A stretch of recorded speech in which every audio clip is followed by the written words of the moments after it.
Olá pessoal, tudo bem? A graça e a paz de Deus. Eu sou o pastor Giovanni, eu tenho uma palavra de Deus para o seu coração. Desde já dá um joinha, aperta no sininho, siga o nosso canal PR Giovanni, Instagram, Facebook, YouTube PR Giovanni Júnior ou Igreja Casa na Rocha.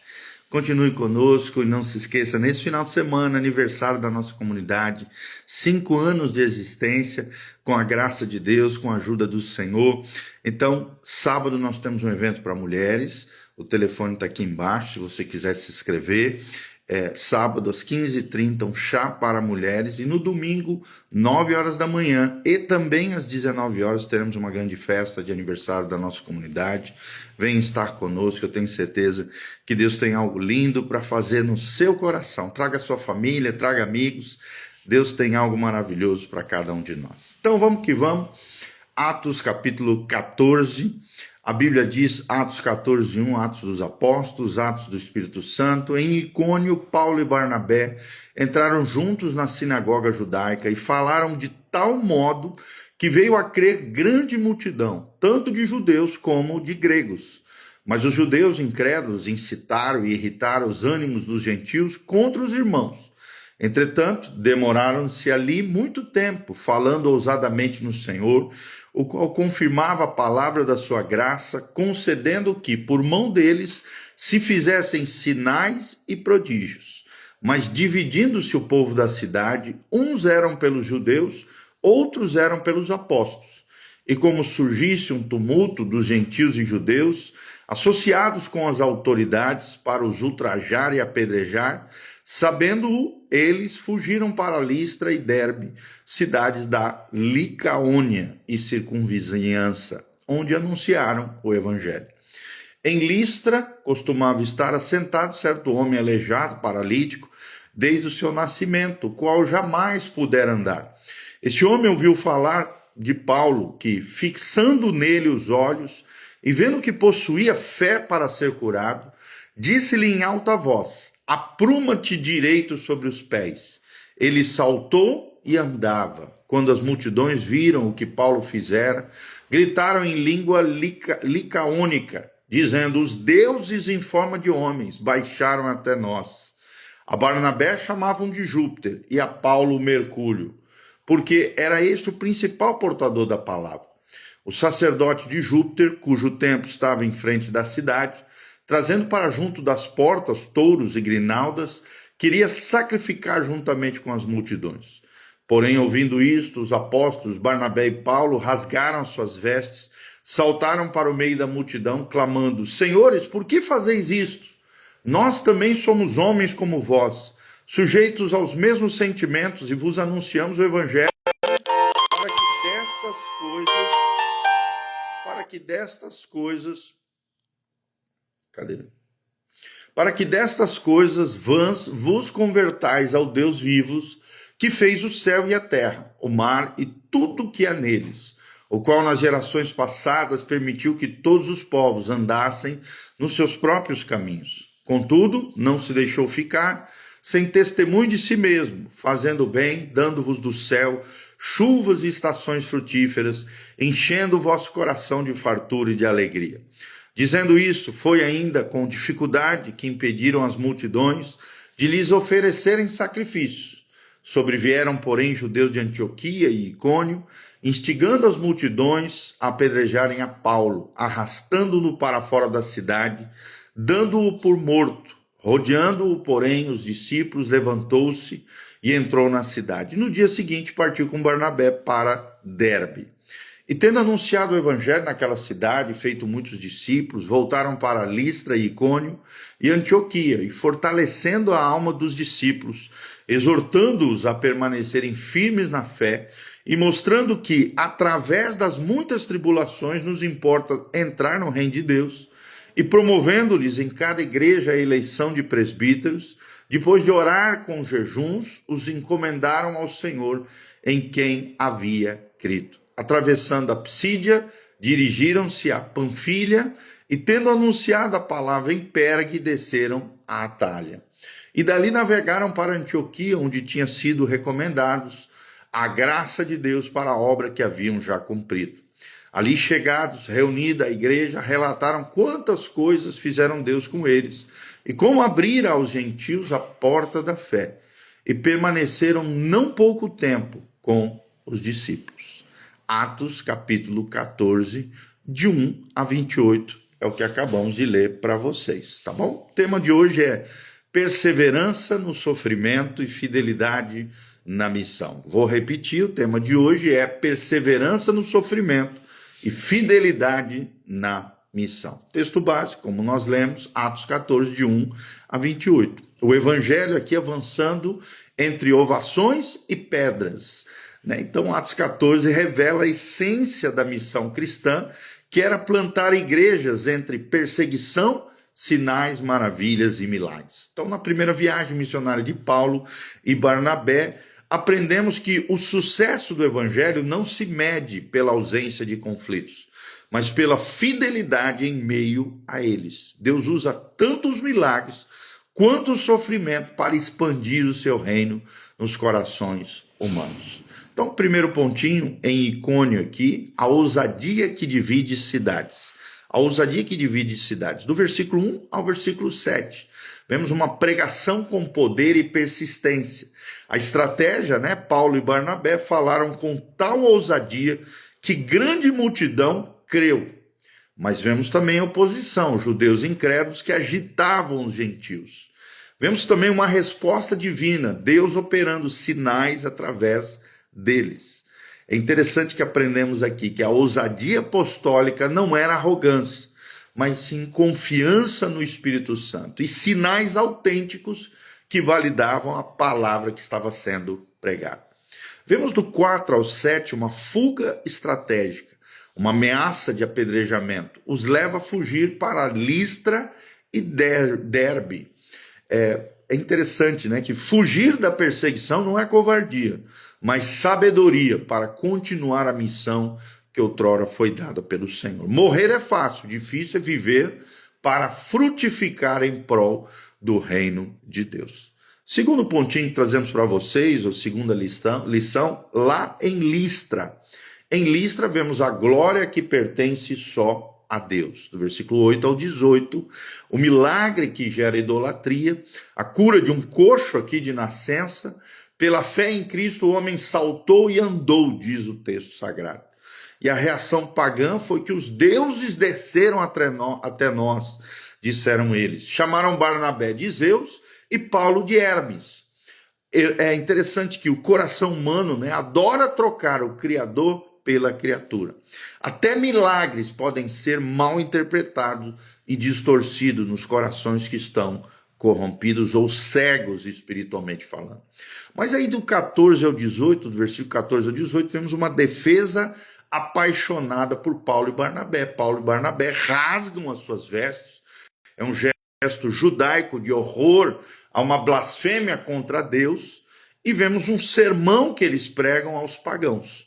Somos humanos como vocês. Convertam-se ao Deus vivo, que criou os céus e a terra. Deus não deixou de dar testemunho de si mesmo. É interessante que vemos que a mensagem aos pagãos aqui é cristocêntrica, é teocêntrica.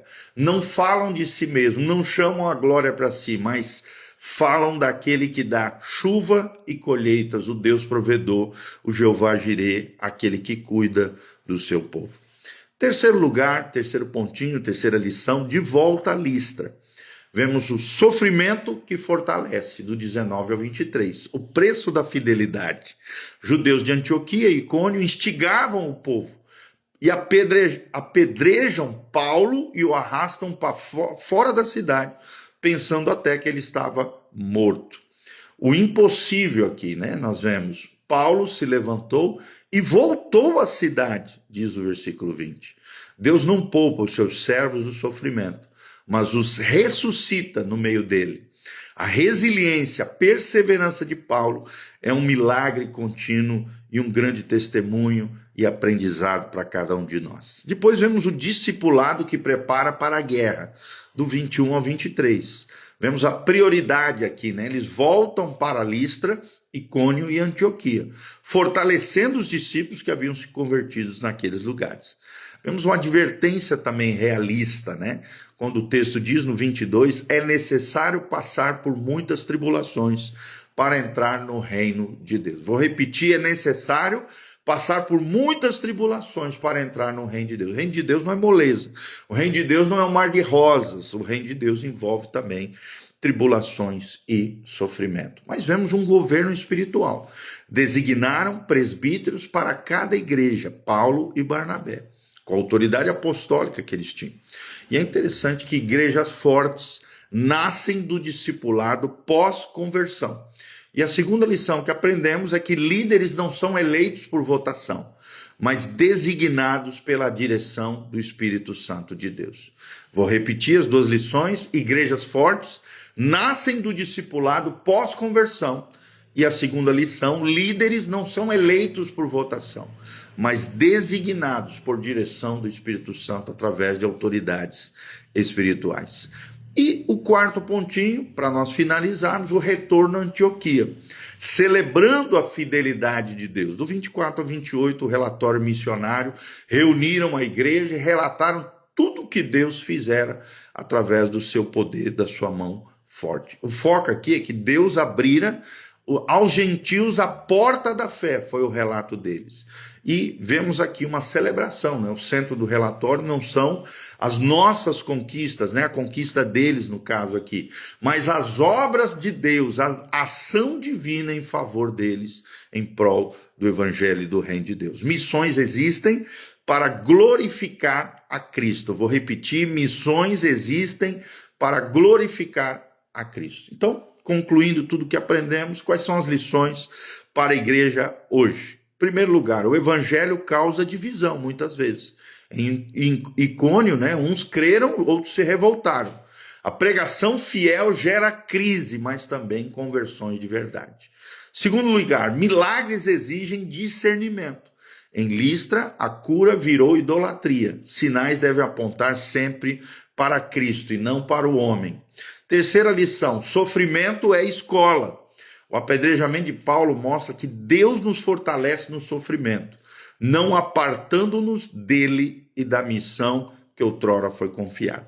E a quarta lição, discipulado é não negociável. Paulo voltou às cidades hostis para consolidar as igrejas. Ele não se acovardou, ele enfrentou as lutas e dificuldades, até porque ele sabia que conversões sem raízes morrem na primeira perseguição. Então, quais são as 4 lições para a igreja hoje?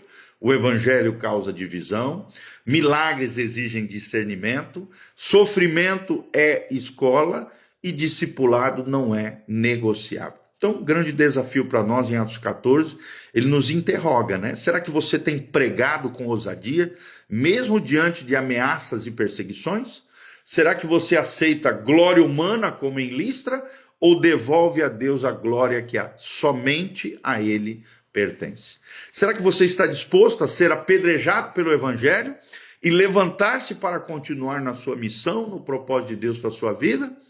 Lembre-se, a mesma fidelidade que sustentou Paulo e Barnabé sustenta você também. Então avance, não para ser chamado de Deus com D minúsculo, mas para que muitos chamem Jesus Cristo de Senhor e Salvador das suas vidas. Amém?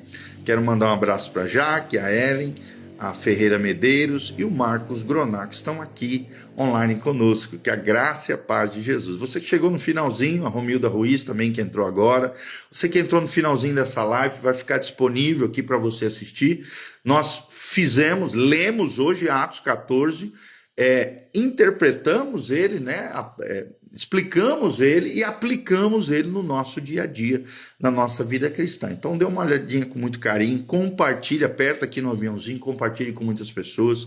Não esqueça de dar um joinha, apertar no sininho, seguir o nosso canal PR Giovanni, Instagram, Facebook, YouTube e Spotify, Pastor Giovanni Júnior ou Igreja Casa na Rocha. Se você botar no Google também, Pastor Giovanni Júnior, vai aparecer todas as nossas redes sociais, que também estão aqui no link de descrição, aqui embaixo, horários da igreja, endereço da igreja, endereço do culto, os horários, as nossas informações também para a contribuição.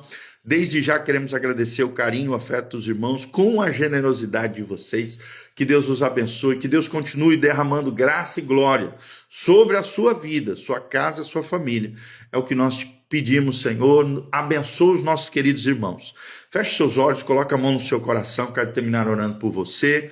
Pai, no nome de Jesus, encerramos essa live, colocando a vida de cada um dos nossos irmãos diante da tua face, diante do Senhor. Manifesta o teu poder, a tua graça, a tua glória, a tua unção sobre os teus filhos. Derrama, Pai, a tua bênção sobre nós, ousadia, coragem, perseverança, mesmo em meio ao sofrimento, à dificuldade, à luta, o problema. Nos ajude, Pai, a avançarmos com coragem e ousadia no Senhor, com intrepidez no Espírito Santo.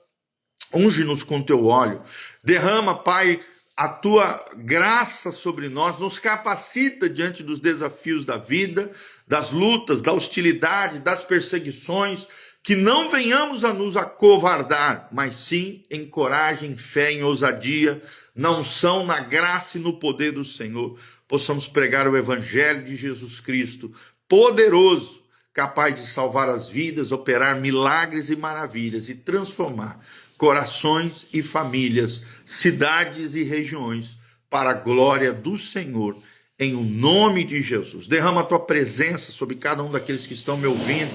Manifesta o teu poder, a tua glória, a tua unção sobre eles. É o que nós te pedimos de todo o coração, para o louvor e glória do teu nome, em o nome de Jesus. Amém e amém. Grande abração, Deus os abençoe. Louvado seja o nome do Senhor. Quem entrou no finalzinho vai ficar disponível aqui para você assistir na sua casa a nossa live, tá bom? Mazé Atleta, a Eliane Correia Pacheco, a Romilda Ruiz, Deus os abençoe. Um grande abraço, domingão tamo junto, 9 horas da manhã e às 19 horas, 5 anos da Igreja Casa na Rocha. Pastor Felipe Abel vai estar conosco e também a Priscila Zimmermann, minha irmã, vai estar ministrando no sábado, 3h30 da tarde, e no domingo de manhã e à noite, aniversário da igreja, teremos o nosso querido pastor Felipe Abel, lá de Brusque, Santa Catarina, ministrando aos nossos corações. Grande abraço, Deus os abençoe. Valeu, gente.